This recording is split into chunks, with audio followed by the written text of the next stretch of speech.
Two little mice fell into a bucket of cream. The first mouse quickly gave up and drowned, but the second mouse, he struggled so hard that he eventually churned that cream into butter. And he walked out. Amen. Welcome to Successful Dropout. This podcast is for the outliers, the innovators, the rebels, those that dare to dream and act on their dreams. I'm your host, Kylan Ginger.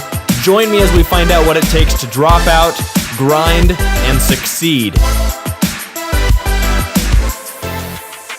What's up, fam squad? I've got some pretty exciting news. If you listen to the podcast much, you know we've been building a pretty vibrant community of truly extraordinary people who have committed to an unconventional route through life. The Successful Dropout audience has been growing a lot, and I get a lot of people reaching out to me now with all sorts of questions regarding education, dropping out, opting out, entrepreneurship, resources, networking, etc. So much so that I decided it was time to create a more accessible community on Facebook so that we can all ask and answer these kinds of questions together, as well as celebrate our successes and encourage each other during inevitable adversity. So I've created a closed Facebook group, and I want to invite you to join it. If you follow Successful Dropout, if you resonate with our philosophy and want to help me grow this thriving community, go to successfuldropout.com/group. This community is for the rebels, the outliers, the innovators, the doers, and those who dare to dream and act on their dreams. If you're a dropout, an opt-out, if you're thinking about doing one of those things, if you're a parent, even if you aren't any of those things and you graduated school, I want to invite you to join. All that matters is that you resonate with the Successful Dropout philosophy and that you enter the group with the intention to provide value to the other members and not just receive value yourself. Again, go to successfuldropout.com/group to request admission. Once you're a part of the group, introduce yourself and get involved, and I'll see you there. How's it going, man? Pretty good. How have you been? I am living the dream. Oh, terrific. Usually when people say that, they don't mean it. So, I've been saying that probably for the last 2-3 years, and it's amazing once you start saying it enough, you really do. I can truthfully say it now, I guess, is what I'm trying to say. You know who I hear that most from is people who work in retail. Really? Yep. They're just being sarcastic. Yeah. Or somebody behind the counter at a gas station. So I've tried to think of like a new kind of salutation that doesn't involve asking them how they're doing. Really? Have you come up with one? No, I was thinking maybe I just go up to him and go, "Hey, I'm good. I'm doing well." Hey, I'm you good. You don't even have to ask how I am today, or just hello. Because it is like, I think these retail people are onto something. Like, I don't care how they're doing, like it's nice if they're doing good, but it's a pretty ephemeral interaction that I'm not going to think about them much after that. So maybe they're just being real with me. Like, why even asking, man? Yeah. There's a few of them I've asked and they've actually said, "Oh, terrible. I'm doing horrible today," or whatever. And I actually appreciate that more than just the typical good, because then it actually typically starts a dialogue. I'm like, "Oh, well, why?" And then we talk about a certain situation they had, and then that's actually a conversation I remember. But I guess I'm such a huge believer in affirmations, and then also humor and kind of a impervious positive attitude, something that doesn't come naturally to me. But comes naturally to my business partner, whom I've worked with for 4 or 5 years now. And so I actually picked up the habit from him as just kind of a desperate attempt to, I just need more positivity in my life. I'm not a pessimist, but I'd consider myself more of a realist. And right. I have an ability to kind of get to the facts, understand all the things that could go wrong, and prepare for the worst, hope for the best kind of thing.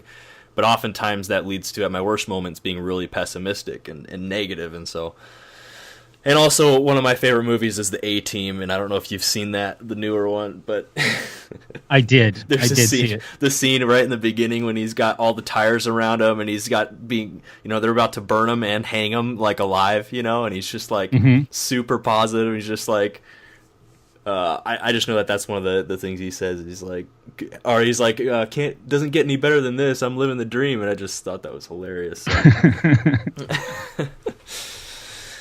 But yeah, man, how's the community coming along? The School Sucks community and the podcast and everything. Oh, things have just been on fire the last week or so, because I just went out to Oregon and did unregistered podcast with Thaddeus Russell. I haven't heard of that. Oh, Thaddeus Russell is a former college professor. He's an academic. And he's leaving to start his own online university. He wrote a book called Renegade History of the United States, and he's been one of the more controversial figures on my show for the last few years. We've done a bunch of shows together, like more than 20.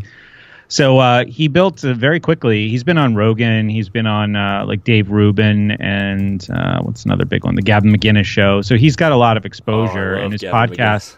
Yeah, his podcast became like really popular really fast. So I flew out there, did his show with him, and got like 30,000 downloads in a couple days, which is great.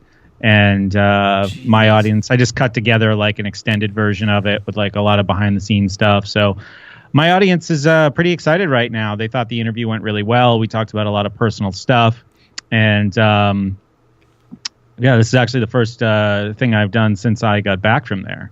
So yeah, it's great. I went on. Do you know Free Talk Live? That big radio show? I don't, but I'm writing, making notes as you're telling me all this, so I will soon. Yeah, and I went on Free Talk Live last night. I drove down there. They're in Keene, New Hampshire, and promoted the event that I'm doing in August with Thaddeus, and it was great. Things have been really busy, but great over the last couple weeks. Made a lot of good new connections with some really exciting people. So you're doing another living the dream, man. That's right, man. So you're doing another event with Thaddeus in August? Yeah, it's called The Weekend with Thaddeus Russell, and we're gonna bring my audience together with him in kind of like a small, intimate setting, and we're gonna do a bunch of discussion and probably some debate. It's gonna be like a seminar. Oh, okay. I'm gonna have to look forward to that. I'm curious, what's kind of do you have any idea what your kind of age demographic is, or demographic is as far as age goes? Your audience? Originally, I was shooting to get. I mean, I was naive 8 years ago, and I didn't know that no high school kids would be looking for podcasts. They'd be looking at YouTube, which was kind of new, and like even producing regular content for YouTube was not. There weren't many serial media creators on YouTube at that point, and so I made the show with this voice for like high school age kids who were frustrated, but the audience very quickly became adults. Fortunately, it's a lot of adults who have their own kids or have a lot of frustration about their own school experience. But, it's kind of with this this undertone to the show that this is about this is like a time capsule we're making for young people to discover someday. Interesting. So adults are listening now. Adults are mostly supporting the show, but and it's made to be accessible, I think, to like a younger audience. But most people in the audience are adults, and like I said, a lot of parents and a lot of people who just want, more opportunities for personal growth or self-improvement in their own lives. They're really interested in things like entrepreneurship and sort of breaking the mold of both secondary school and college. Gotcha. Yeah, because I've noticed a bit more of an older mix in my audience just since we interacted last, and then I put some thought into who your audience might be, and I was assuming probably more, adults. My audience tends to be more, their average age is like 16 to 25, and I guess that was pretty much on purpose, but I didn't put much thought into the medium. I just knew I wanted to start a podcast. I think a lot more young people probably listen to podcasts nowadays, but it's still not, the most popular. I think YouTube is still a big one, which is why I'm trying to at least throw some of the audio up on YouTube, if not some more videos later. Mm-hmm. Trying to... Yeah, I think that's a good route too. A lot of people are doing that, and it can be, an extra. Maybe sometimes it's just a few hundred extra views on a podcast, but they're probably good views if people are willing to sit there and just listen to something on YouTube, which apparently a lot of people do. So I keep telling myself, like, I have to do some re-editing because sometimes I use like licensed music in my shows, and you can get away with that in podcasting, but YouTube is a bit more stringent with that. So I just haven't taken the time to re-edit the shows and take that music out. But I mean, it's not a hard thing to do. I could definitely do it. Yeah, that's true. I should probably pay attention to that too. Well, sweet, man. How do you want to do this, or what's the plan? We're just going to have a conversation like we did last time, but it's going to be more focused on you answering questions about yourself. But it's going to be just a light and lively kind of discussion. Cool, kind of like we've already been doing. Let's just keep it going. Absolutely. You just want to start right there? Sure. All right. Fine with me. I think people love the authenticity. Indeed. So, the way I wanted to start the podcast today was actually to tell you that your show made me run. It made me, I go out and I walk in the morning, and I had your show I forget who it was, maybe Derek McGill. He was a guest not too long ago, right? Yep. And your intro is just so awesome. I think it had a Rocky clip, the episode that I was listening to. And then that music starts, and I was out walking. I just tried to do a quick 20-minute walk to get some steps in the morning, and I started running, man. I just said, this is the moment. Yes. And now, am I a runner? No. And did that start a running habit? No, but there was just something super energizing about your show. And another reason why I really like discovering it is because you make explicit the kinds of messages that I want to extract from people who are entrepreneurs, because I've been having conversations with lots of entrepreneurs lately. You just put it all out on the table. Your show is called Successful Dropout. You lay it all out, who you are and what you're about, on the About page, and you make it clear in every single one of these discussions that people can have this success without going down that higher education path a lot of the time, if they know themselves. I mean, sure, what we're talking about is not for everybody. I ask myself if it's for me sometimes. And then I realize that I am kind of doing it. But there's a lot of second guessing, and it's, shows like yours and conversations with other entrepreneurs that remind me, I'm on a good path for myself. But I appreciate the way you do it. You make it extra clear for young people that they do have options beyond the funnel they're led down through secondary school. Yes, thank you. I appreciate that. Glad I was able to make you run, man. That's sweet. Probably the most fun part about editing the episodes, because I still do that myself, is those intros, and I try to switch them up every month or two. That's what I was trying to get at. I know there's some licensed stuff in there, because most of them are movie clips, right? Yeah. I think the current one I have now is from I think it's from Catch Me If You Can, and it's Leonardo DiCaprio, and he's talking about the two little mice that fall into a bucket of cream, and they churn and churn and churn until they turn into butter and walk out, and I don't know. So that's at the beginning of these current episodes that are coming out, if people want to go listen to that. But but yeah, man, with the podcast, from the get-go, I just I knew I wanted to start a podcast, and somewhere I had just read, and I kind of innately felt that some of the best podcasts and movements were the ones that kind of created a bit of a stir, and that were really authentic and unique and kind of gritty in some ways, and so and bold. And so that's why, even down to, I have kind of a signature soft red color, I guess I would call it, that is all over the website and stuff. I picked that for branding purposes, because I wanted something that was bold, and I wanted to make a bold statement, and that statement was that you can be successful, incredibly successful too, in business and in life, without a college degree, in many cases without even a high school diploma. And then just get people on the show and get down to the grit of it all. Being a dropout myself, I've had some incredibly gritty times in my life, and through a lot of mistakes, a lot of heartache, a lot of times, I've had, panic attacks, and then a lot of like fun successes. And now I'm kind of coming to this point where it's finally like all this hard work over, since I dropped out is kind of starting to pay off, and but that journey is just such an interesting one, and I have so many crazy stories, and I just love being able to pull out other dropouts and opt-outs, and a lot of them, even the people I have on my show, a lot of them even have degrees. But right. It's those stories of the struggle and people discovering themselves. And, I think, I don't know who said it, but somebody said, the basis of all, like education or learning is self-knowledge. So that might have been Gatto, you would probably know, but yeah, man. I'm not sure. That's a great quote. What's the quote again? Best you know it? As I'm remembering it, it's the basis of all education is self-knowledge, or the basis of all learning is self-knowledge. Something like basically that it helps. The biggest advice I give to anybody on my show who's reaching out about like, what should I do? Should I drop out? Should I not? You gotta know yourself. You've gotta, and I encourage people as a mechanism to do this, spend some time alone.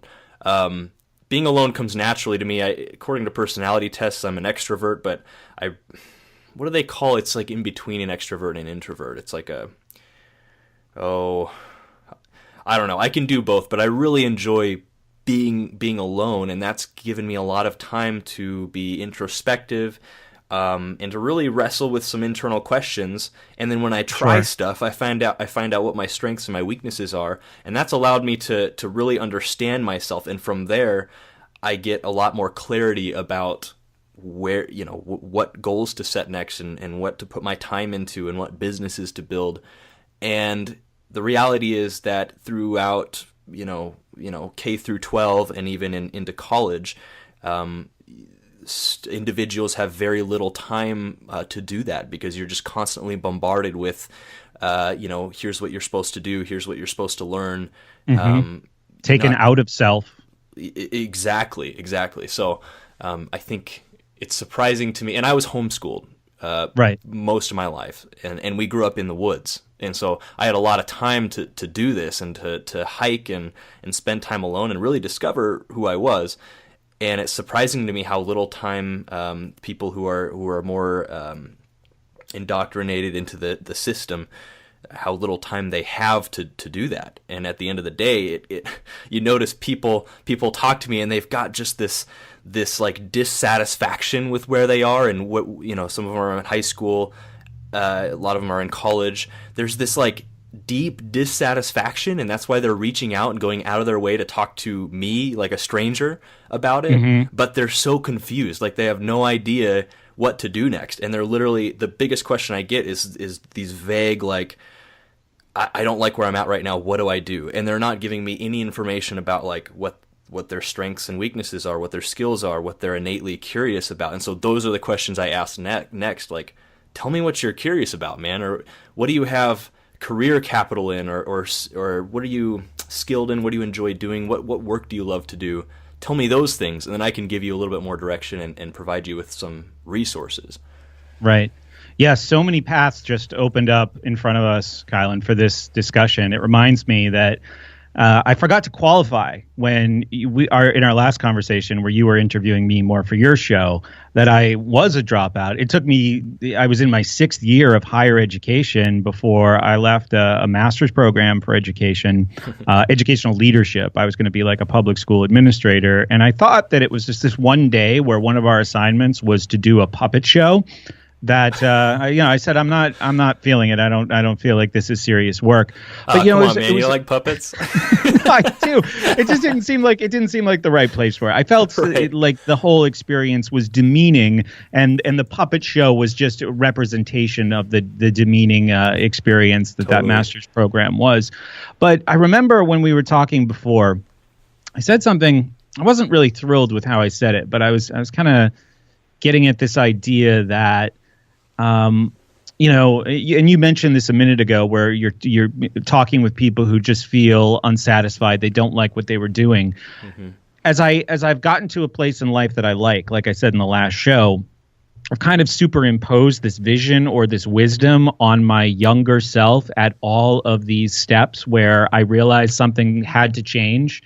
And if I'm honest with myself, I realized that it wasn't actually there, right? Like, I just said, I don't like this. Let's figure out what's wrong. Right. So it was much more confusing. It was much more unstable. When I left the master's program, like, I was in a bad relationship. My job was stressing me out beyond, it was like almost to a breaking point. I wasn't taking care of myself. I was drinking too much. It was just like a house of cards that was going to come down one way or another. So it wasn't like, and obviously it's cliche to say it's not a clear path from where you are to success. But for me, it was a real mess. And, when I think about you in 2009, a freshman in college, dropping out of school, I say, did he know what he was doing? But now, remembering that you had this pretty unique experience in your own education, in your own formative years, maybe you did know what you were doing in a way that I just didn't, because nothing had prepared me to have that kind of self-direction or that self-ownership. I pretty much had to invent a story for myself later about what I was doing and why. But let's go back to 2009 when you made that decision that college, right at the beginning, you decided college wasn't right for you. How confident were you that you were on the right path for yourself? I was actually pretty confident, and I know that that's more, rare, like you said. And so I'm constantly, that's a big question that I'm still trying to answer, is what was it about my upbringing? And I actually, a lot of the entrepreneurs and individuals I have on my show, I ask this question, why is it, do you think, that you turned out the way you did? And I talk to them about, their history and their parents and the people they hung out with. Because that's, as I get questions and emails from listeners of the show, I'm really curious to understand, what their background was, and use that to kind of paint a picture of where they are now and how likely they are to, is giving them the advice like, yeah, you're dissatisfied with school, you should, go ahead and drop out. Is that good advice to give this person? For me, it was, I remember the day, the whitewashed, like, cinder block walls, and I was taking a marketing class. It was a couple months into it, and just basically figuring out that day that all we were doing is studying from the textbook, and the teacher that was our professor, had zero marketing experience, never worked with a firm, never owned her own business, and I essentially was just like, I could just buy this book and take it home and do the exact same things that we're doing here in class. Plus, I knew enough about what was going on in the marketing and business world to understand that this was like an old book. I think it was published in like 2002 or something. It was 2009, and it's like, this industry progresses a lot faster. And so I know that a lot of this is archaic information. And so that, plus I hated the environment, and just was generally dissatisfied on a deeper level, just caused me to drop out almost immediately. It was basically, I went home that night, I was like, yep, tomorrow I'm just going to go down there and tell them to not count on me coming back to class, and that's what I did, without giving a ton of thought about what to do next. I will say this, I had a little bit of savings, and I was still living with my parents at that point. And so, I would highly suggest that people take kind of an accounting of their financial situation and maybe their living situation. In this case, I didn't have to worry about like being on the street or going bankrupt. I knew I had some time to, figure things out. And I did. It wasn't long after that I actually started working at my local church as my church's youth pastor, and that went on for the next 2 years. And I guess that's something to point out too, is because the first thing I did, Brett, when I did drop out, is I took kind of I looked back on my life and took kind of an accounting of, what have I been involved in the most up to this point? What am I really passionate about, and what's the work I enjoy doing? And one of the things I realized is that I've been involved in my church for a very long time. From a really young age, I had been, serving at the church. This was in the absence of going to regular, formal school. The people and the friends that I had at church were like, that was like my school, basically. That's where I went to socialize, and we went to events there. And so I was very involved. I was very musically inclined, and did a lot of the music program and stuff there. So I had a lot of hours put in, a lot of career capital is the term I like to use. And so that's basically what I went to first. And it turned out that, luckily, the previous youth pastor had just left. There was kind of this hole to fill, and I basically called my pastor up and kind of pitched myself and just said, try me out for a month or 2 or 3. I can't remember how long it was, but try me out, and if you like the results you see, then maybe hire me on full time. And so at 19 years old, I started making a salary, doing work I loved, essentially, and also learning how to build an organization, which is more of a volunteer organization in ministry, which I'm not, really involved with anymore. But man, that's what a learning experience for a future entrepreneur, because you don't have the carrot and stick of a job or a salary or firing people. It's all volunteer, and you still have to get people to show up and be passionate and make things happen. So that was just a good combination for me. Yeah, it's interesting. So in my audience, very mixed attitude towards religion. I would even venture a guess that most people probably have negative experiences about whatever religious upbringing they had. I was very resentful about it for a long time, but what you get from that experience that you're describing is a sense of community. And I think what comes with a sense of community, face to face, is accountability, and responsibility, and self responsibility, and responsibility to other people. I've been thinking a lot lately.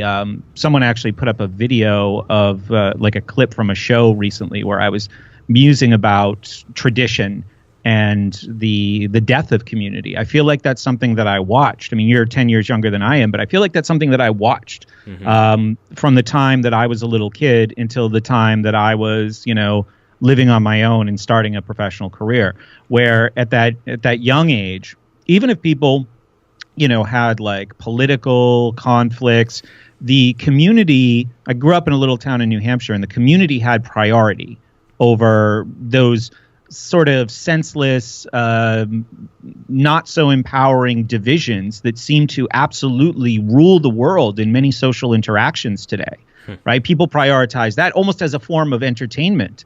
While all that stuff did exist in the background, community was the priority in the world that I grew up in, and it produced, a really decent environment for me and my 2 younger brothers to be raised in. So I definitely, I see the value in that, and I see how that, if I'm hearing you correctly, it sounds like that gave you a kind of framework to, take responsibility for yourself, but also, as I've heard you talk about, and I think we talked about in the last conversation, learn accountability to others.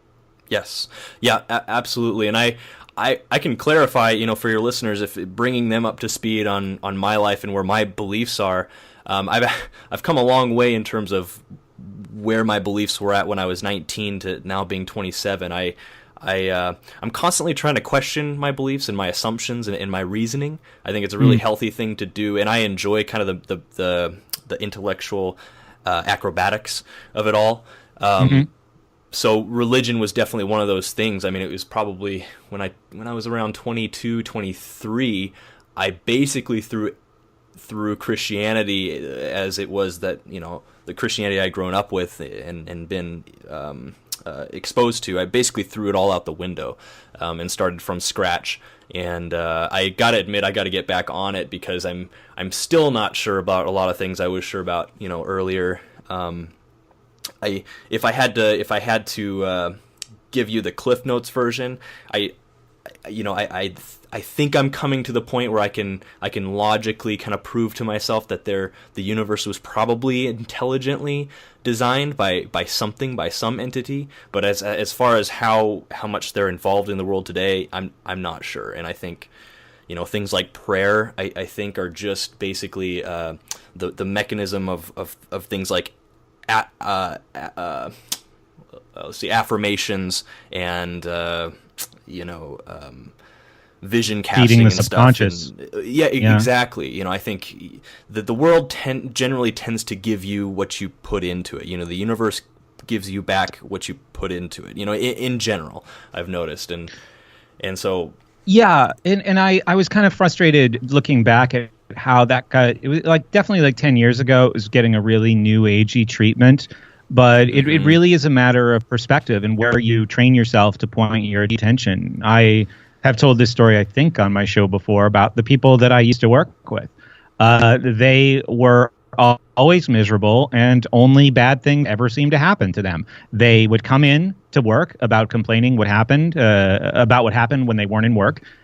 Work would suck that day. They would have a bad time. Bad things would happen to them related to the kids that we taught. And that cycle would repeat. And, I didn't really counsel any of them on this, even though it created a more frustrating environment for me. But that's where they were pointing their attention. They would even spin positive things into negative things. So it has a lot to do with, how we program ourselves, I think, through the way that we have that internal dialogue. Yeah. So, I mean, all that to say, it's tough for me to even call myself, a Christian today.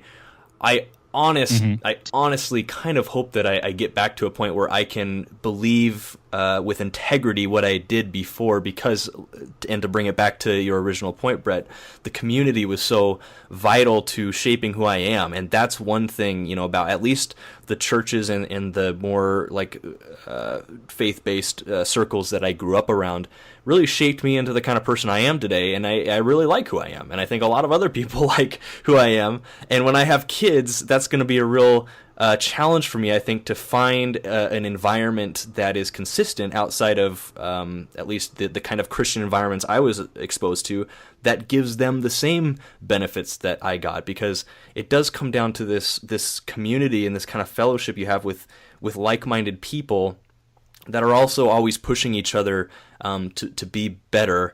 And boy, that can get really toxic really quick when guilt, comes into the picture and stuff. But if you can get into a community and especially I think some of the basics of Christianity, kind of what you would say Jesus taught, say in like Matthew 5 and stuff, those I think are universal truths that most human beings can agree with and live by. And it's like, if you can cut out all the garbage and all the religion and come down to some of these basic truths like loving, your neighbor and then I think that's where it can be really powerful. And the community, again, like you said, is so important in that environment. So that is something that I still do appreciate about Christianity and the Christian faith, is that community and environment. And I don't know. When I have kids, it's like I said, it's going to be really difficult for me to want to find another environment where they'll be able to get those same kinds of benefits. But like you said, it can just turn toxic really quick, especially at least in the world where we're entrepreneurs and we're building things and we're solving problems. There can be a real tendency in Christianity to blame too many things on a God, to if you have a bad day, to blame it on the fact that maybe you didn't read your Bible at the beginning of the day, or I'm trying to buy a house right now. I do a little bit of real estate. I'm trying to buy a house from this gal, and her house is going to foreclosure.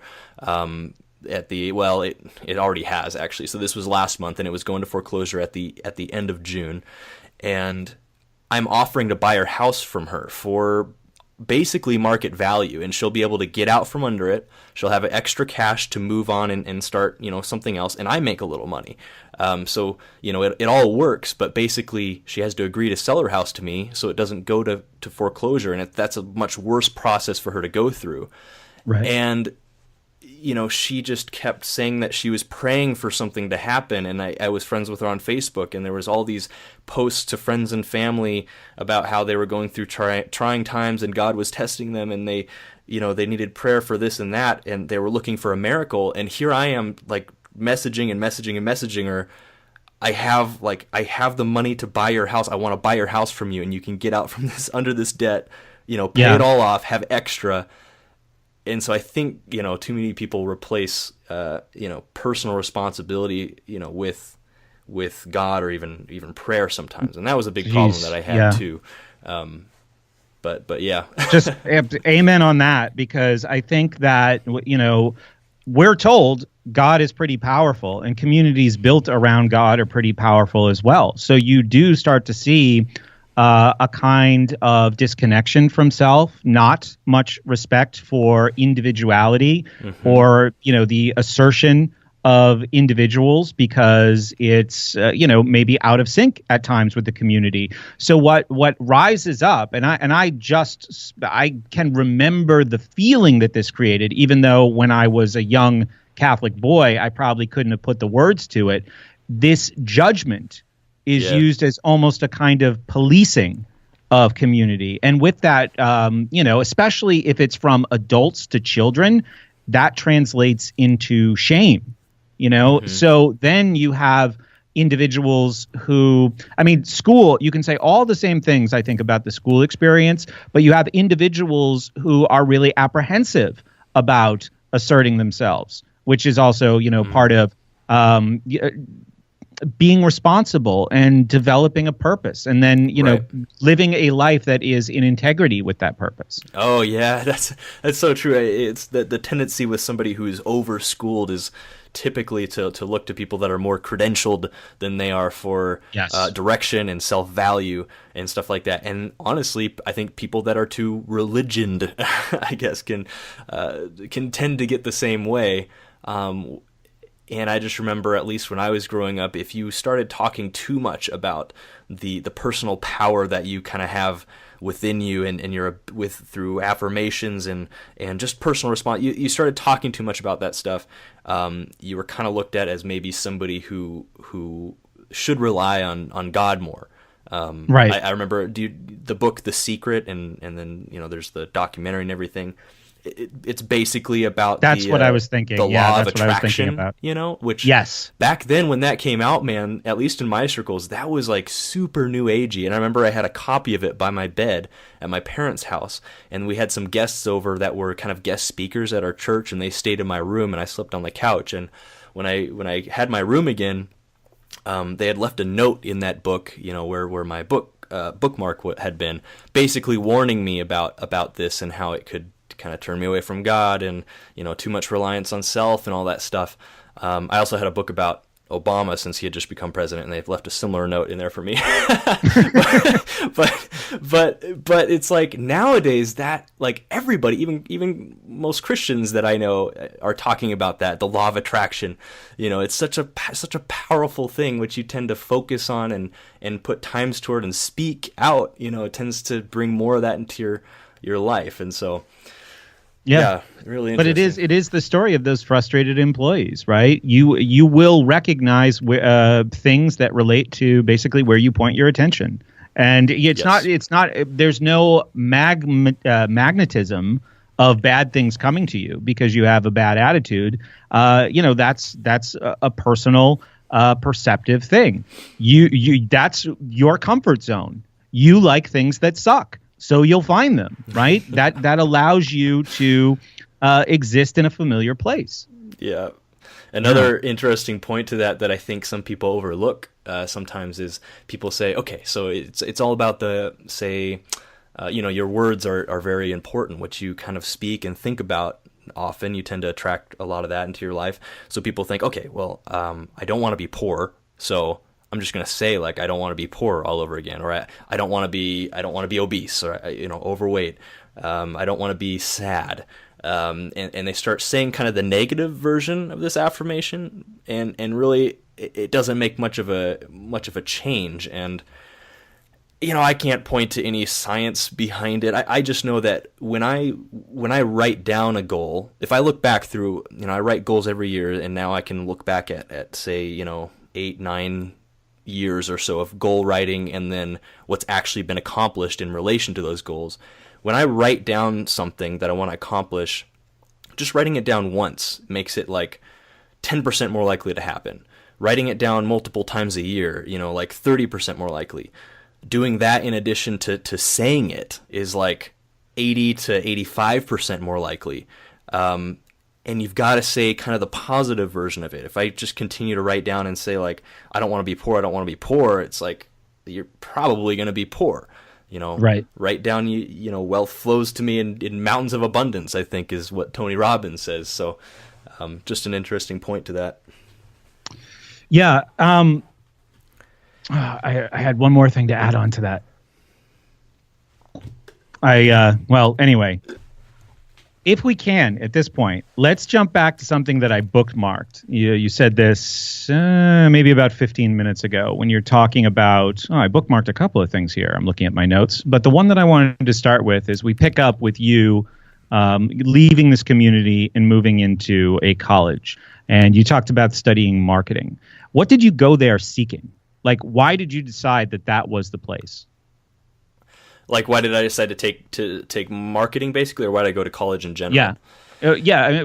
College in general. Well, I went to college basically because that's what you were supposed to do, and I think there's still kind of a widespread epidemic there of kids that are so indoctrinated into the formal schooling system all throughout high school, and they still have parents that went through that whole process, that when they do reach this really interesting transition where they're out of high school, they're kind of adults, they can sort of go do what they want to do with their lives for the most part. The majority of them, it's like, okay, well, college is obviously the next step. That's still what everybody, the media, what everybody's telling them is that, okay, you go to college, get a good job, or get a good degree, get a good job, work for 30 years in the same job and retire and play golf all day or something like that. And so that was just, for me, especially back in 2009, that's just, I guess college is next. So I'm going to go do that. And marketing, I just knew I'd been interested in business-like things. I kind of saw myself as doing that eventually. And so marketing, out of the classes I could see on this piece of paper, that's what I wanted to take. And to be clear, I didn't really go in with any degree prospects. Like, I didn't know what I wanted to get as far as a degree was. I was like, well, I'll figure that out in the first few months, and I'll just start taking classes that I would be interested in. And marketing was one of those. And surprisingly, I don't really I guess I do a little bit of marketing, but it's not like a huge interest even today. So much of that, I guess, is what I'm saying, is it was just like, okay, you kind of just do the next thing that you're supposed to do because society says that, I guess,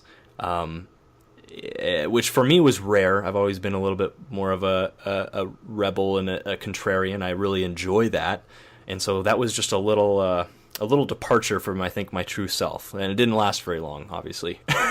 Right, exactly. So this is like such a slow pitch softball question considering the respective missions of both of our shows. But do you feel like the educational freedom that you had for pretty much all of your life? Well, actually, no, that's a good question, because maybe you said you were homeschooled. That doesn't necessarily translate to educational freedom. Mm-hmm. But do you feel like it was something about the way education happened for you as a youngster that made that experience in a college so quickly repulsive, while most people just drudge through it for, until they can't take it anymore, until they just basically self-destruct either with partying or bad grades and fail out, or until they do get that degree? How was that for you? No, I think it's a great question. I think unschooling, personally, if you kind of break down what each means, unschooling, I think, is better mechanism for what we're talking about than homeschooling, because sometimes, like you said, homeschooling can turn into not real education. For me, I guess I was lucky enough to, my dad also worked from home, building I watched him work from home, building a business that he was really passionate about around work that he loved to do. And so that was really eye-opening. And of course, my mom stayed home and taught us, and she still taught us from basic, curriculums and, textbooks that she would buy and stuff. So it definitely was kind of structured, and a lot of it like, okay, you have to learn this because other kids your age are learning it. But I think maybe what contributed to a lot of my mentality, making it really easy to just kind of drop out so soon, was, I think it was, a lot of it was just the environment. And like, we lived in the mountains, we didn't have a lot of internet access. I was really forced to come up with a lot of, I read a lot, first of all, but then I was really forced to come up with a lot of different ways to entertain myself. And in addition to that, I had a lot of free time, and I think this is the key, and this is why unschooling is so great. I had a lot of free time to kind of direct my innate curiosities. And so I've got very used to, that's interesting. I'm going to take an hour and I'm going to go check that out. And the next day, oh, that's still really interesting. I'm going to spend more time on it today. And now I'm going to really get into this thing because I really enjoy it. And I don't have anybody really telling me, like, no, you shouldn't be doing that. You can't make a career out of that. That's not worthwhile to learn about. I didn't really have anybody telling me that. And so I got so used to doing that then when it did come time to where people were like, don't you really think, though, that you should probably, do this or that? It was just like, no, I've gotten along fine the last, 19 years of my life doing basically what I want to do. So I'm not about to, quit now or, distrust myself or my innate desires now. And that's basically been my philosophy all through life. If you look at, oh gosh, I've done a lot. It was after ministry, I worked in construction, and then I was in the military, and then after that I started a company in one industry, and then I started another company in another industry, and then I did that again, and then and then I was a musician in a touring band for a long time.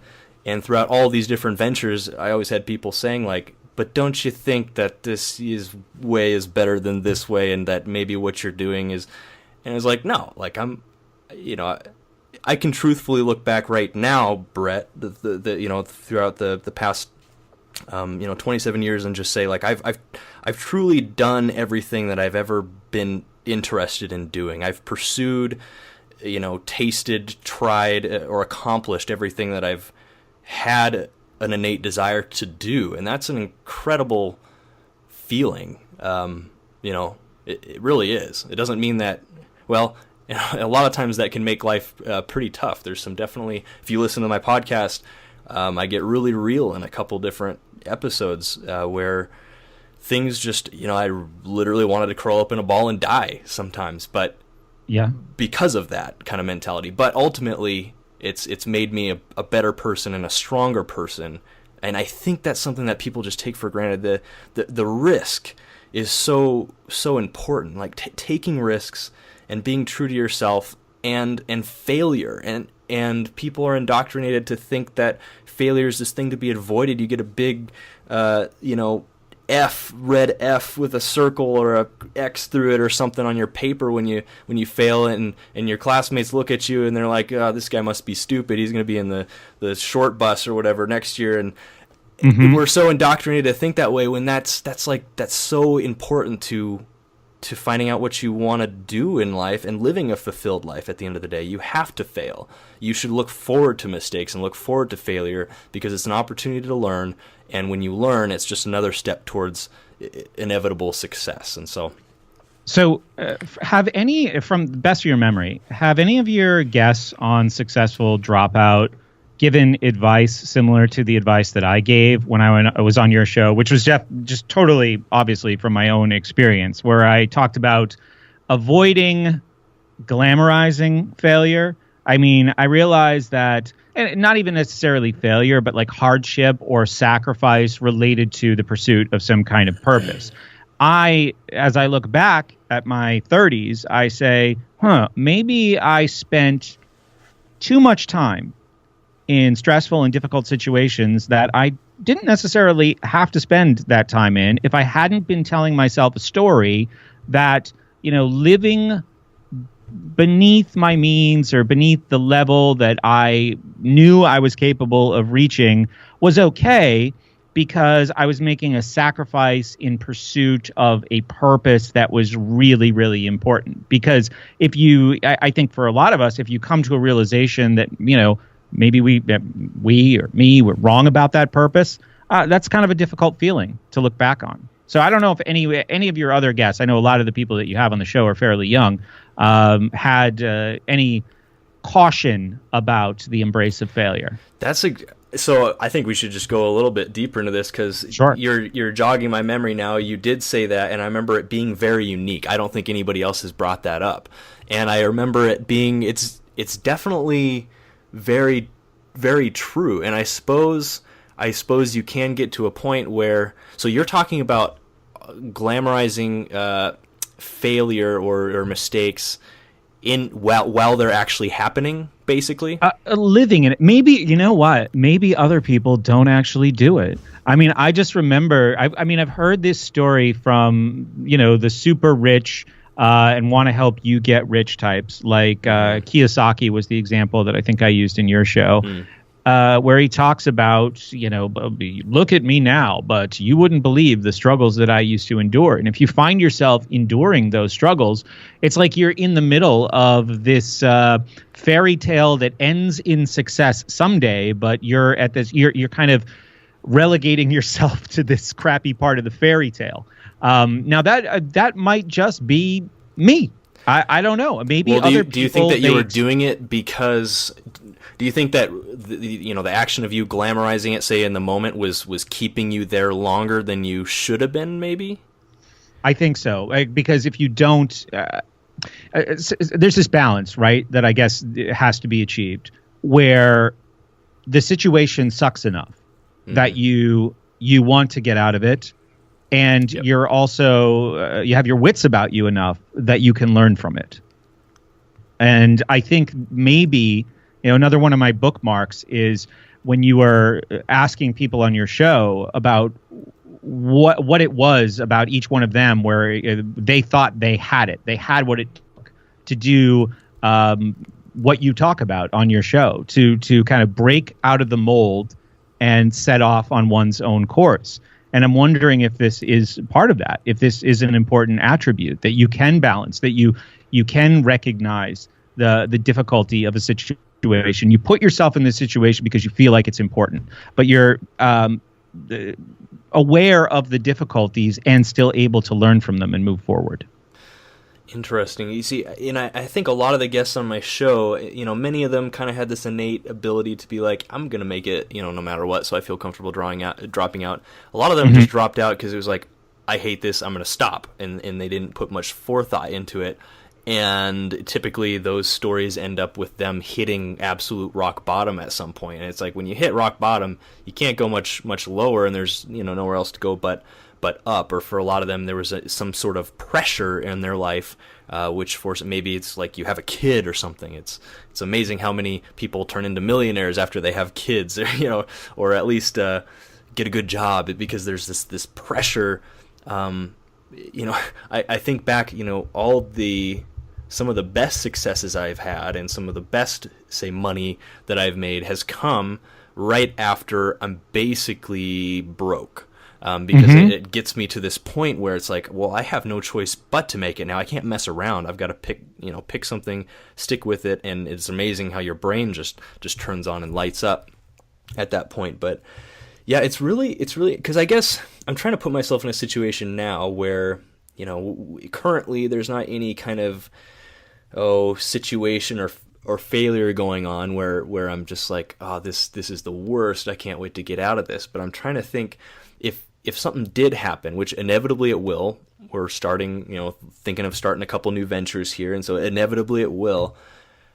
The powerful thing for me is to be able to look back and be like, we'll see all of these other times when the odds felt like they were, against me, and we were dealing with failure and mistakes, and we kind of made it out. And so now moving forward, because of this life experience, I can worry less.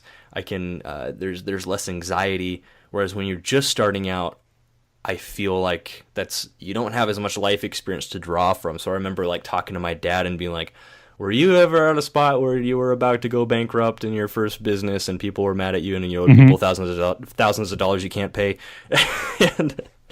and you're just like, well, yeah, I guess I was, but and maybe I still am some points. And he's 50 and he's like, but it doesn't get me as much as it used to because of that life experience. But it's interesting because I've never heard somebody, I guess. I've never looked at somebody and felt like they're just glamorizing this terrible situation they're in because that's what all the Robert Kiyosaki's and I don't know, Tai Lopez if he's ever had a bad day in his life, that's what exactly. They're all saying. But I suppose that could happen to something, but I maybe it is more unique. I would just if you were feeling that is a way. Strong word. Yeah, well, I just feel like if you were feeling that way, you must have been really aware of the kind of failure success cycle of the entrepreneur. At least I would assume if you were able to. I know you said glamorize was a strong word, but if you're able to glamorize, failure or the position you were at the time, being able to understand where you were in the bigger picture, I guess, of life and the whole process. Because, man, I just was not able to do that. It was like, this is the end of the world. Yeah. It's interesting that you say that because what's happening for me right now is that the conversation that I had on my last podcast was me being interviewed a lot about like growing up and school and my childhood. And that's kind of smashing into this conversation right here. As you told the story about your dad working from home and modeling, building a business. My dad was a business owner as well and an entrepreneur and was really, really successful by the time he was my age. And when he was my age, I was, 10, 11, 12, around there. And he decided to, take the success that he'd had in the past and apply it to a new venture, a kind of distressed company in an industry that he really knew nothing about. And within a year or two, he was bankrupt. He had lost all his savings, our college money. He had been investigated by the EPA. He had been arrested for trespassing because of problems that he had. They were renting a building where they were running this printed circuit board company. And he was in some kind of conflict with the building owner. And he tried to, I guess a chain, like a lock had been put on their warehouse, and they broke the lock and tried to move all their stuff out in the middle of the night. This is the story that I was told. And I remember my mom, so I'm like 12 or 13 years old. And this is a time where it's like, hey, family, we need money. I got to have the clothes that keep me hip in middle school. I'm going to be thinking about a car in a few years. And this is especially after experiencing, only ever knowing affluence in my life, like suddenly confronted with this in the middle of, I guess at the beginning of my teen years. And I'm just thinking, this is an interview of you. No, this is great. Thinking, that, oh my goodness, maybe there is some residue of that in my attitude. I mean, I'm kind of reflecting back on my attitude over the last decade about a lot of ventures that I've been involved in, and being too comfortable with the status quo, even if it is not outright failure. But, that's great, man. Your dad sounds like a boss, first of all. But I would totally attribute a lot of that to that experience. I mean, man, I think if my dad did did pretty well. Granted, he's definitely the kind of entrepreneur that takes very calculated risk. You know, he's not going to say bet the farm. And I'm not implying anything about your dad, but you know, he's not the kind of person that would bet the farm on anything. And so, you know, his there weren't a lot of huge risks he took, and if he took them, they were very calculated. So mostly his trajectory just went up and up as I grew up, and so that's all I was exposed to. So when it came down to facing some real failure, you know, I remember talking to him, and then he told me all the stories about when he was before he had me. When it was actually kind of a similar situation. At one point, his business partner basically kicked him out of the business or wasn't paying the bills or something, and their landlord locked him out of their office. And so he showed up to work one time with all their employees, and the door was locked and his keys didn't work. You know, employing a bunch of people and you can't get into your own office. So definitely, you know, failure there. But I guess I just wasn't exposed to that. But I could totally see how you could, you know, get too comfortable in that stage. And what I'd have to say to anybody who might be doing that is just, as much as I think you should realize that, you know, failure is all, you know, it's all a part of the process, you do have a duty to be successful. And I did a whole podcast episode on this. You should view success and you know, and success is relative, of course. Everybody has their own idea, but success, you should view success to you as a duty and put it right in the same category in your mind as, you know, paying the bills and putting a roof over your head. Like it's your job to be successful, and the sooner you start thinking that way, the better. Because man, if you don't do what you were uniquely, you know, what you're supposed to do, not only are you missing out, but think of all the other people that are missing out. And so I think back to all the times when I could have thrown in the towel or quit or just, okay, let's, you know, bankruptcy it is, and let's start, you know, something else. It's like, because we kind of pushed through and tried to get out of that season as fast as possible, now we look back and 3 years later or so, we've impacted thousands of customers and private investors and ourselves and our families, and we've built, you know, products and services that are making the world a better place. And so literally, if I would have just decided to kind of stay put, I would have negative. I view it as almost, you know, I'm taking something away from somebody. I would have just kind of negatively impacted a bunch of people. I wouldn't have been able to positively impact them. I mean, imagine how pissed off you would be if your iPhone, you know, or your Bluetooth speakers, you know, cease to exist. All those things exist because, you know, somebody viewed it as a duty to be successful. So. Yeah, absolutely. It's interesting too, because I think that now I'm lasering in on more of what I was experiencing. It wasn't failure, right? I definitely thought there were examples of failure being glamorized or failure being okay if you're on like a mission that's really important, that's really, really going to change the world. What it is a comfort zone, especially like once I have reached this point where I fulfilled my responsibilities to myself, that I have the money that I need to live indoors, to drive a reliable car, to eat quality food, to be able to, you know, have recreational opportunities and adventures, then it's kind of a sticking point, right, where this comfort zone develops. I like what I do. I feel like what I do is important and that it helps people. But how do you break through that? You know, how do you say, okay, well, everything is taken care of, and this is all really satisfying. Right. How do you not get? And maybe your trajectory was just too fast to even like have a pause in a moment like that. But for me, that's definitely a comfortable place, and I find myself, you know, contemplating a lot of things right now, and even bouncing ideas off other people about how to bust through that and achieve a much higher level of success and exposure and effectiveness with what I'm doing. Yeah, I totally get that. And the question I would ask is like, it's like, do you do you need more at that point? I mean, we're all told it's kind of like the school thing. I think most of us are told that by society that success is being a millionaire, success is driving a Tesla, success is being able to build your dream home, and so we all tend to just start to work towards what are mostly they seem to be financial goals most often, without really giving much thought into, is this actually the kind of success I'm looking for? And actually, we went way into depth with this in my last interview with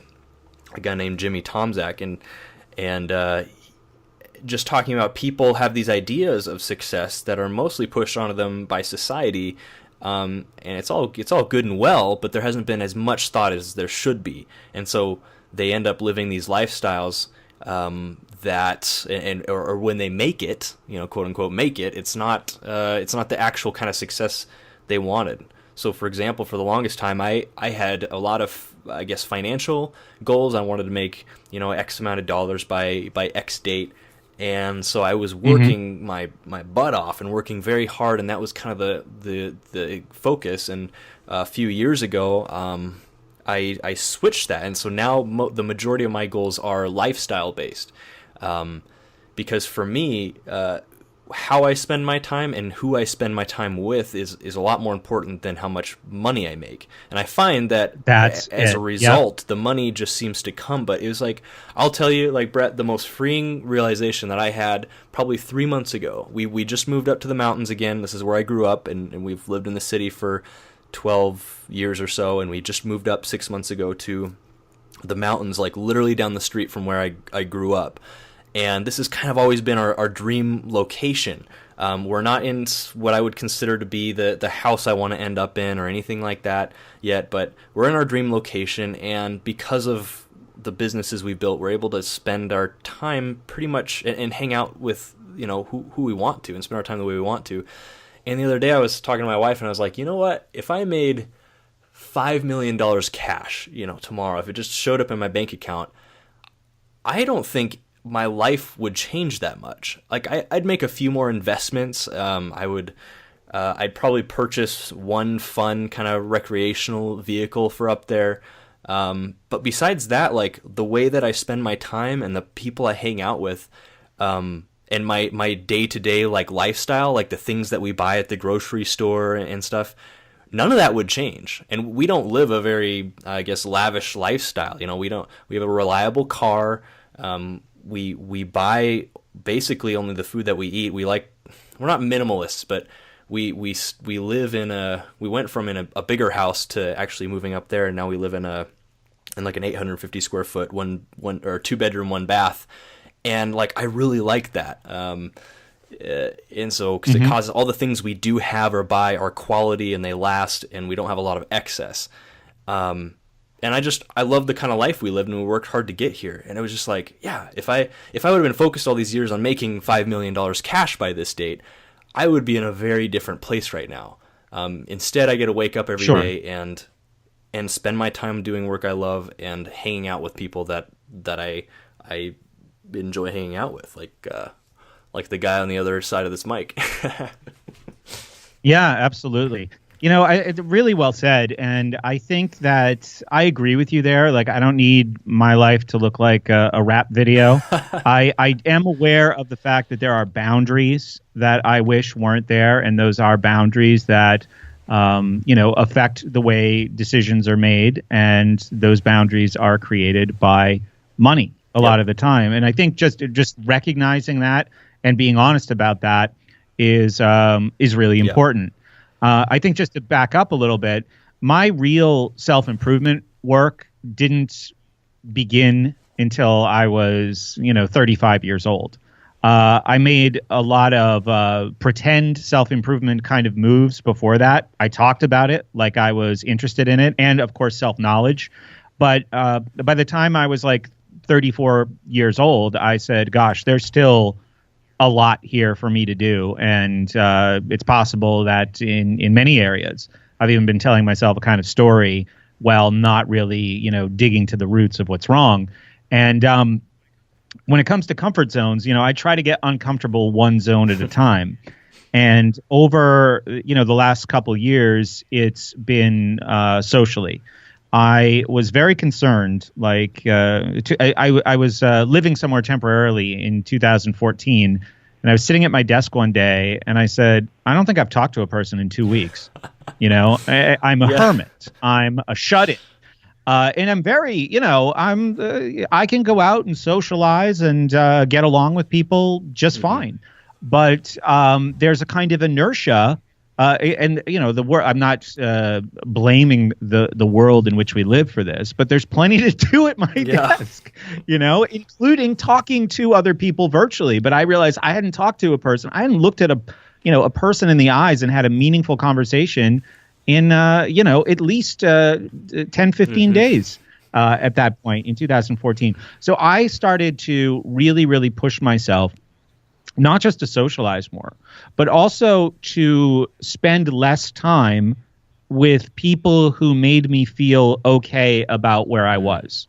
I wanted people beyond where I was. And, this creates some discomfort. Like I participate in a mastermind every Sunday with some people who have, tremendous success doing pursuing very similar kinds of lifestyles to the one that I pursue.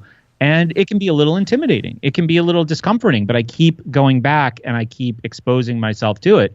And I do a lot of that in real life as well. There were people that I used to stay away from, right? Like I was on July 4th, I went down and I was riding around in a speedboat in the Marblehead Harbor in Massachusetts with let's see, whose boat was it? My dad's significant other's daughter's husband. So I don't know. I guess that makes him my brother. Way to keep track of that line there. Yeah. But, they both work in media buying. They live in this 5,000 square foot house. They have nice cars. They have everything they want. And I went to his house and I remember when I first met these people, this feeling of resentment that would kind of wash over me, your job, you go and you buy media, advertising consulting for a lot of really big clients like Harley Davidson. And just kind of turning my nose up at this isn't, you're not helping the world, whatever the story was I was telling myself at the time. But I go there on the 4th of July and I found, I don't know what to attribute it to right now in the moment, but I remember leaving there feeling good that my attitude had changed, that I felt comfortable around people like that, who, like a married couple who has, a net yearly income of $500,000-$600,000. That was something that was just upsetting to me before, and now it isn't. So I feel, out of that comfort zone, or creating a safe space really for myself, just hang around with people who are doing about the same or worse than you. And another one is personal relationships, romantic relationships, trying to get uncomfortable and understand the problems that I've had in those areas as well. But what still looms over me in many ways is the financial. And it's not like there's a struggle, but it's just gosh, I'm realizing that the present for me is the accumulation of a lot of poor financial decisions in the past. And that's something that's kind of the next thing that I'm really trying to dig into. I'm wondering what happened that you were able to feel, comfortable around these people that were always obviously making a lot more money.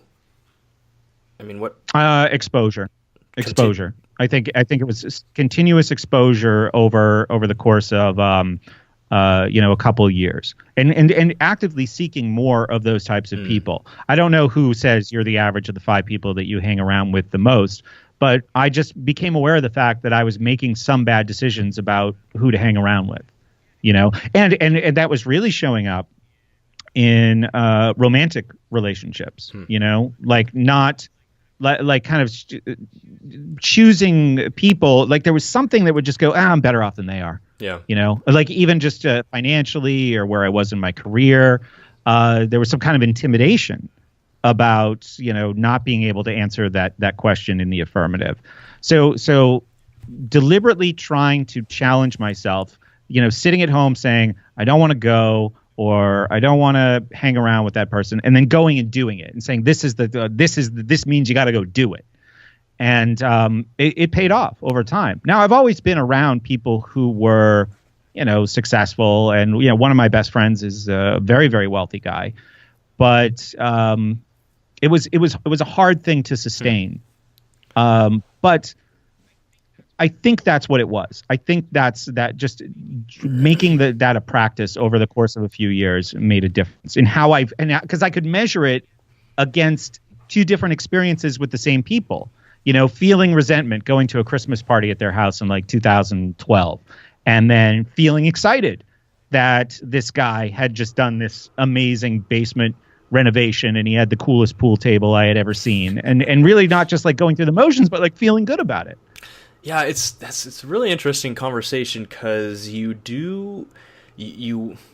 basically, what I hear, what we're saying, I think, is that there needs to be this balance of contentment and discontentment, in your current situation. I mean, the formula for change is dissatisfaction plus first steps times action equals change, basically.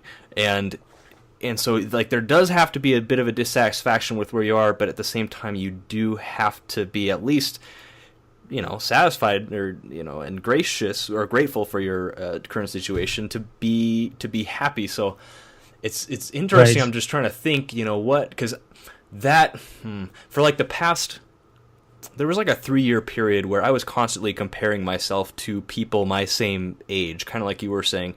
Sure. Cousins that run multi-million-dollar companies, and even my dad, like, hey Dad, how much money were you making when you were 25 years old?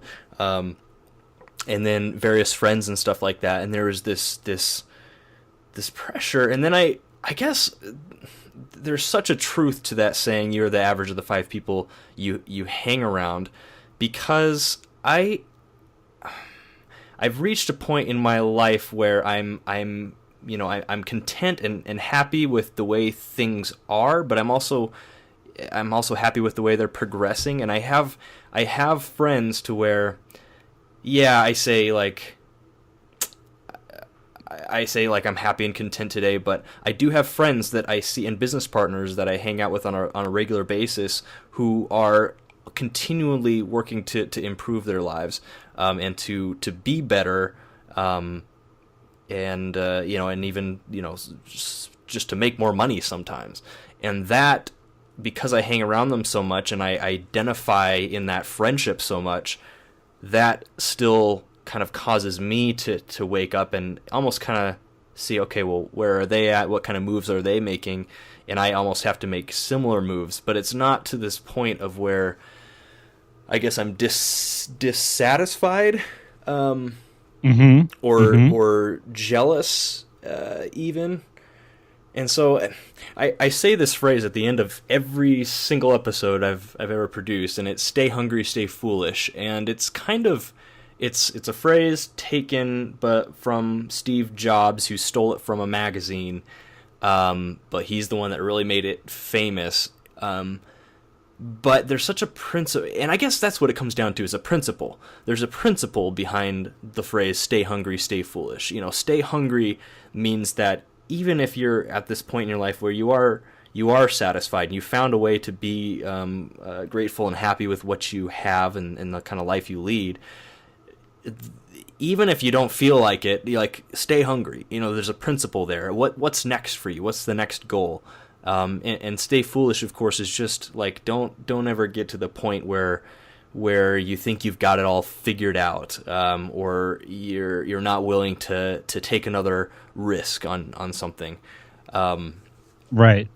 And so maybe that's what it comes down to, because for me it's a principle. Like I cannot feel happy just things staying the way they are. Like they could stay the way they are, and I would I'm taken care of. Like we can live indoors, like you said, and eat good food and travel a couple times a year, and for the most part spend our time in the way we want to.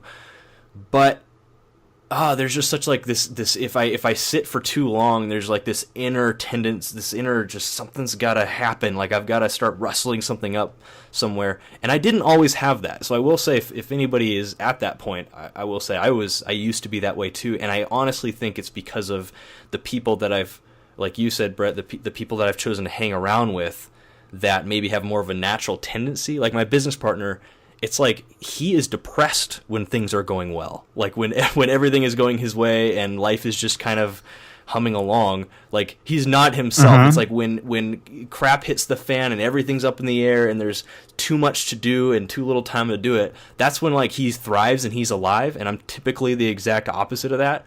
And so seeing that, I get to take a little bit of that into myself almost, because I've been with him for so long as a business partner. Yeah.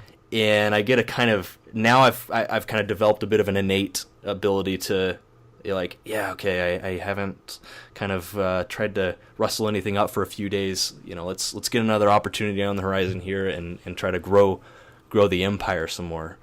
I hope some of that makes sense. I'm figuring it out as I talk. No, absolutely. And that's really interesting, because I'm thinking maybe I need to be exposed to more of that. Because if you ask me, like, what makes me feel good, the honest answers are like predictability, equilibrium, you know? And do I want my show to grow? Of course. Do I want it to become more popular and more impactful? Of course. Do I want more people to support it financially? You bet. But the only evolution in like the content or the style came from a kind of boredom, I guess, that I had. Like, I don't want to do that anymore. Or how could I do something better? How could I do something cooler?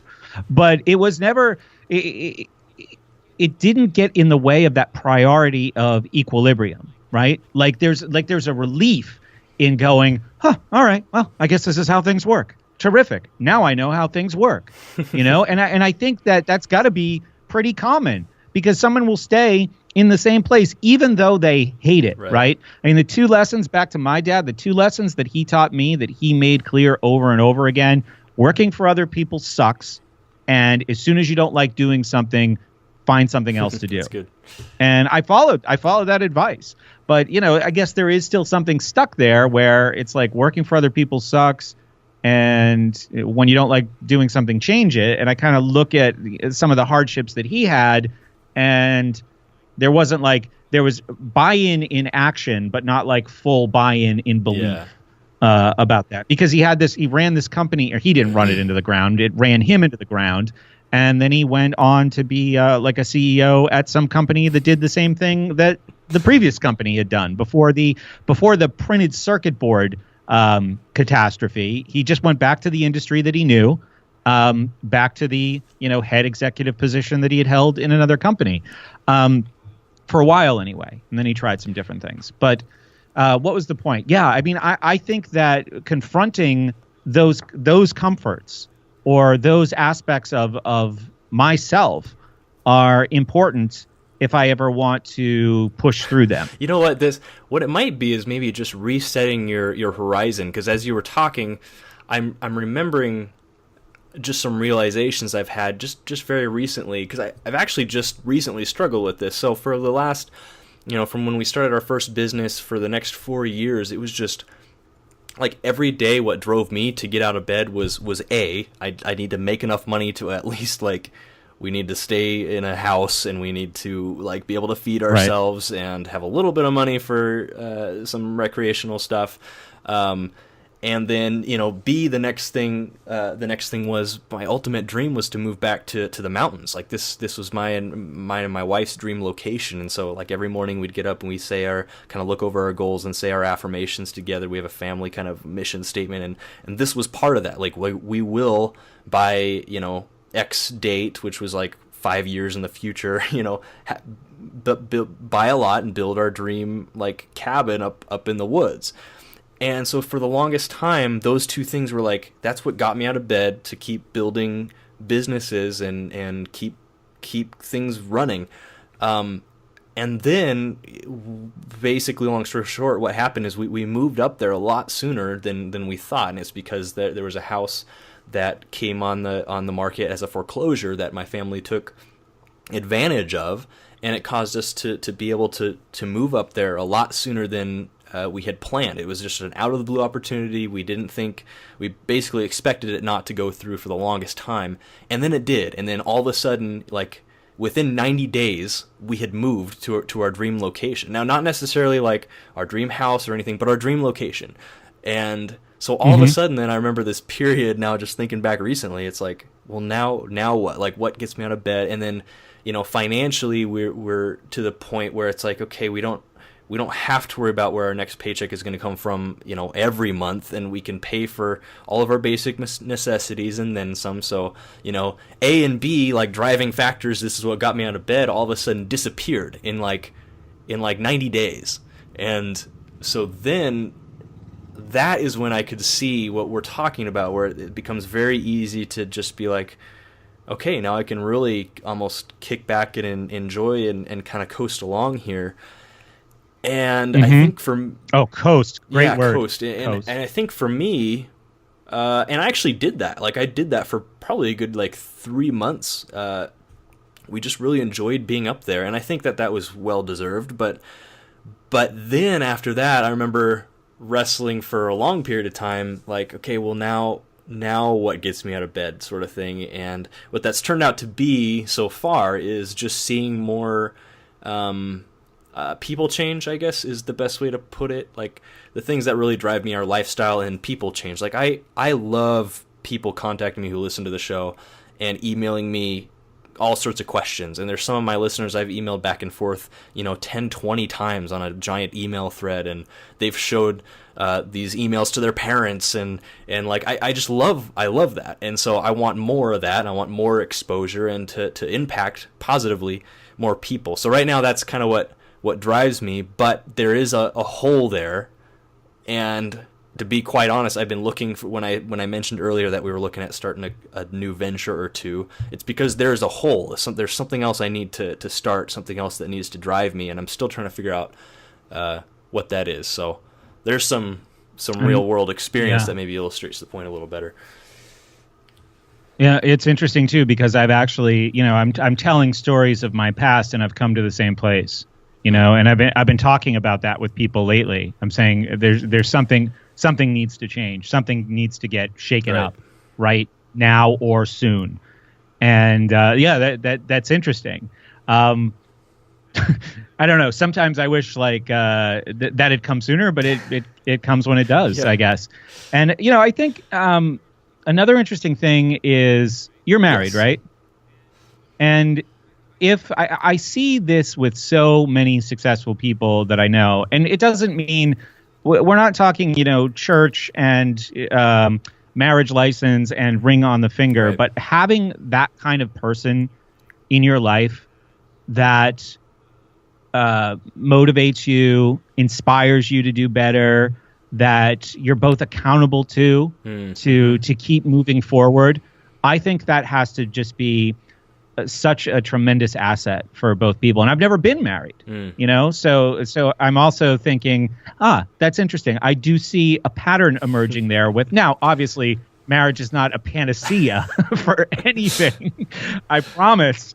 But if you have two people who are on the same course and have the same priorities, that just has to be like a really amazing thing to have that connection. And whether we're talking about marriage or not, but moving forward and spending your life with that one person, it has to just be a tremendous, if I didn't use the word asset already, I feel like I used it 30 seconds ago, but a tremendous asset. I think we found it. I think we just need to get you married, man. All right. Any eligible bachelorettes listening, give Brett a call here. I'll conduct my own search. No, actually, I think you hit it on the head there, man, because again, I think at a basic level, it comes down to like who you're around all the time. And obviously, if you're married, your spouse is the person you're around the most. And so my wife she's entrepreneurial. She runs basically single-handed, well, not single-handedly, I should say, but she runs with my business partner's wife, two of our businesses. she does all that, and she's just finished writing a book, and she has a podcast, and so like we're very much on the same page as far as that goes. So we are, like you said, I guess, really able to push each other and hold each other accountable. I'm in the very early stages of writing a book right now, and so she's like just always on me to, because I've been procrastinating on that. She's always telling me to write, and so that, I guess, in addition to the few kind of close friends I have and business partners, is I've got to just attribute most of where I'm at right now, and then where I'm thinking I'm going to go, to those relationships. And it makes sense, doesn't it? Because if you watch, like, there's this crazy long study about what makes people happy, and they studied a bunch of people over like 70 years, and this guy just recently gave a TED talk on it, and there's only a few people left, alive that originally participated in this study, and these scientists were basically interviewing them all throughout these 70 years plus, every year maybe, or maybe every decade, asking them a bunch of questions to ultimately find out what made them happy. And this has gone through like multiple, I guess, just researchers or scientists have, died or retired, and it's been passed on. And so it's amazing that this study's existed for so long. But their main finding is that people, the biggest factor for long-term happiness was relationships and family as well. When everything is kind of stripped away, or when people are on their deathbed, or people are getting towards the end of their lives, when they look back, it's typically it's a lot of it is how they spent their time, but mostly like who they spent their time with that makes the biggest impact on not just their happiness, but I think their overall success or misery. So I think you hit it on the head there. And so if you do find yourself at a place where you're gonna get married, that's crucial, man. You got to get somebody who's aligned with you, and somebody you're ultimately, I think, best friends with at the end of the day. Yeah, absolutely. Well, it's interesting. Like the time I've spent single, like being over 30, I've tried to like go out more, even just for life experience with women, and just see what it is about people that I like and what I don't. And what I've learned by this point is I don't like going out on dates and feeling like I'm being interviewed. And that certainly has happened, like for a job. But, my interview questions that are really important to me are, what do you do? Why do you do it? And how much do you love it? Right? Because if you get the wrong answers, especially to, the last question, then that's not a recipe for success or harmony, I have found. The choices that I've made in life, which have involved at times sacrificing a little bit of security that I could have had in most jobs in the facsimile education world. I could have been right now the principal of a school. So, but I traded that,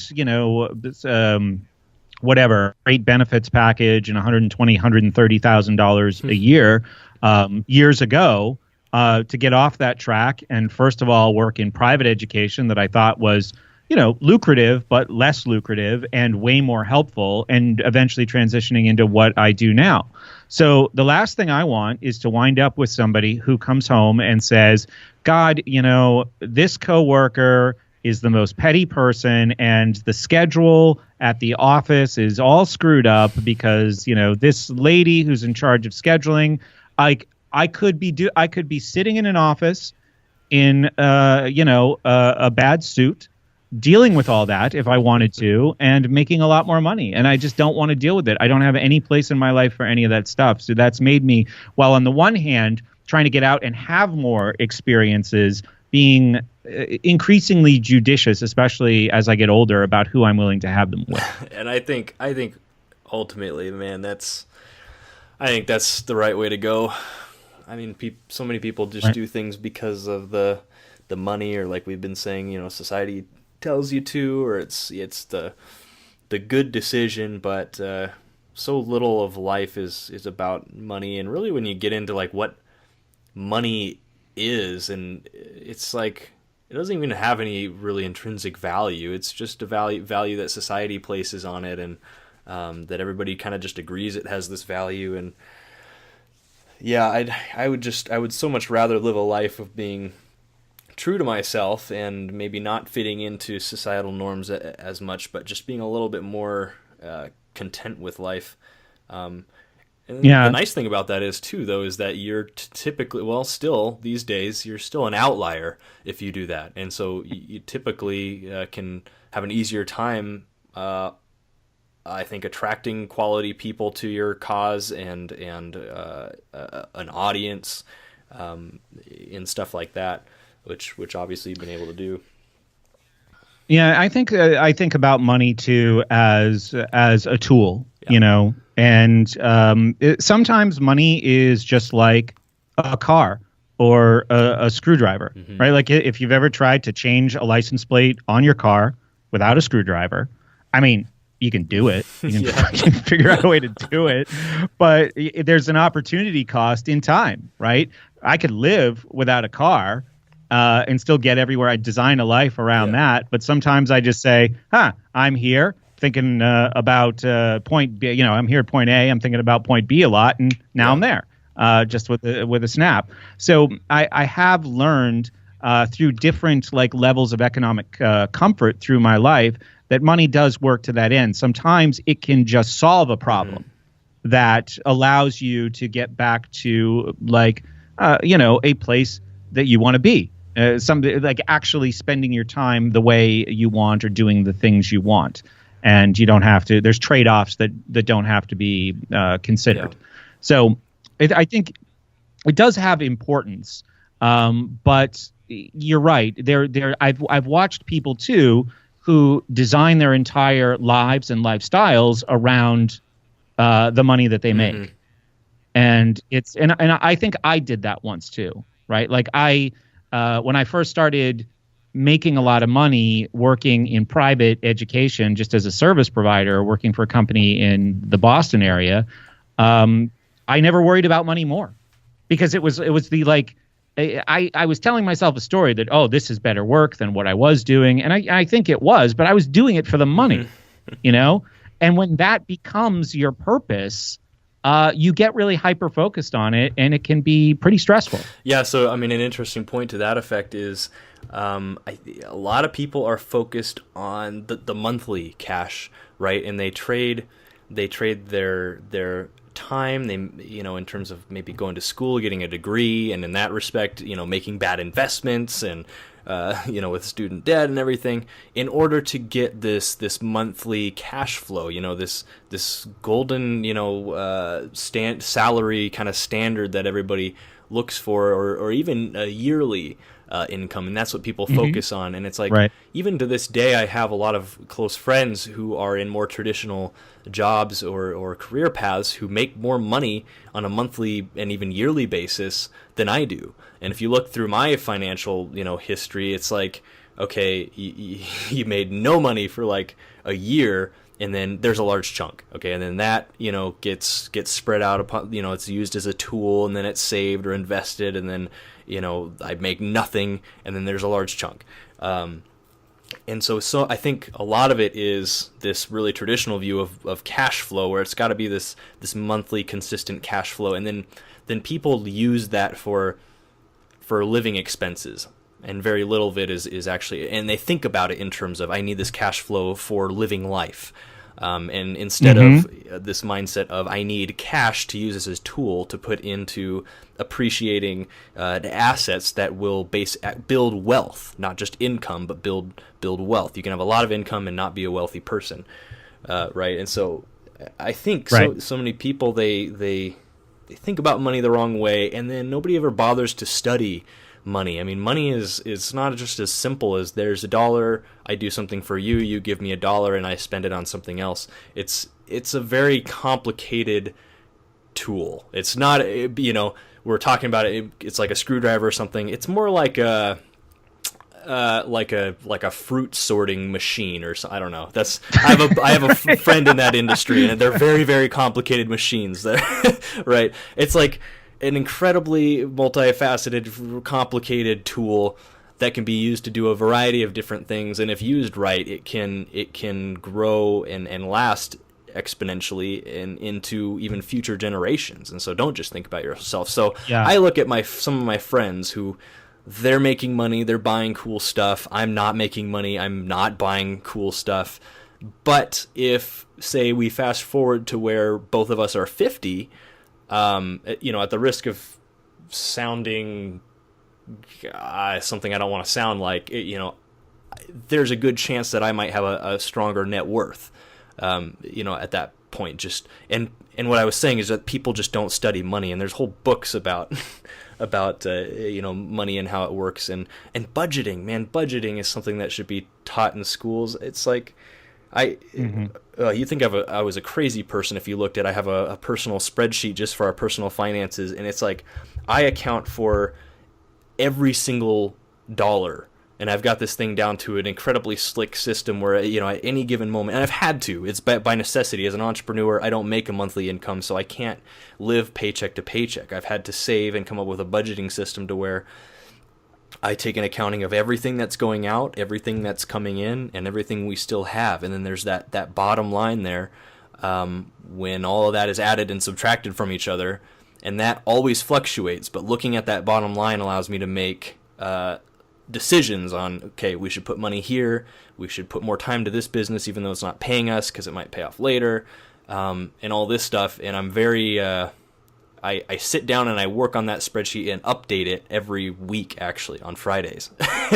and that's been incredibly weekly review. Incredibly powerful. And it's surprising to me how many people don't do that. And my wife and I, we've lived on we do a cash budgeting system. We've done that for the last 3 or 4 years. So we withdraw a certain amount of cash every beginning of every month. We split that cash up into various envelopes for, say, everything from gas money to entertainment to grocery money, and then we spend money out of those respective envelopes. And when that money's gone, we stop spending. We go over a little bit sometimes, and we put a lot of stuff on a credit card and then pay it off every month to get the miles. And unfortunately, you can't do much in business without good credit. So there's that too, but man, all that stuff should be taught in school. Yeah, absolutely. I've been experimenting with a system like that as well.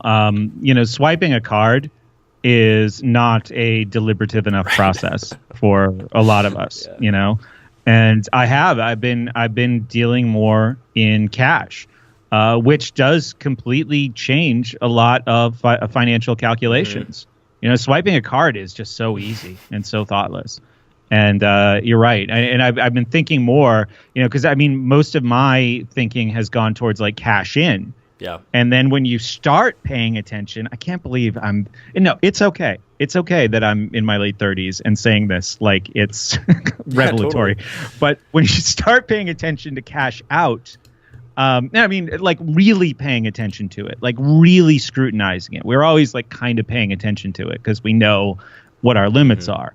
But like really starting to, hand people cash, it does make a big difference in sort of the consciousness about what you're doing. Yeah, you can go to Costco for groceries and spend $200 and swipe a card, but it's such a different experience to pull like $200, $250 cash out and hand it over for groceries. It's like, okay, do we really need this? Can we get along with and it's just a helpful mentality. But Brett, as great as this conversation has been, I have another interview coming up here in 10 minutes. I'm interviewing somebody. Absolutely. But my gosh, man, you're a fun guy to talk to. Indeed. Likewise, Kylan. We got to keep doing this. I said that our series would be 2 parts, but we should reconvene quite regularly and keep this conversation going, because I love what you're doing, and it's always a pleasure to speak with you. I'm totally down, man. Your episode got some great traction with the Successful Dropout community as well. So maybe I'll have you on again, and I want to go listen to this episode where you talk a little bit more about your history there. Maybe we'll get you on the show and dive into that a little more, because. And I think I'll probably put this episode up too on my podcast. But Absolutely. Yeah, that sounds great. Well, I just want to say, while we're still recording, thank you so much for coming on School Sucks and kind of being interviewed. That was more of a back and forth, but I got to learn some things about you that weren't in the first show for sure. And can you just remind everybody in my audience where they can find your work and learn more about you? Yeah, just head over to successfuldropout.com and you'll find everything there. And then my handle everywhere on social media is my first and last name, Kylan Ginger, and you'll probably see that in the title of this episode. Awesome. All right, Kylan, thank you so much. Brett. For more information about how to drop out, grind, and succeed, go to successfuldropout.com. I also love questions. If you have a question about anything we talked about today, I want to hear from you. Go to successfuldropout.com and click the Ask Me a Question link at the top of the page.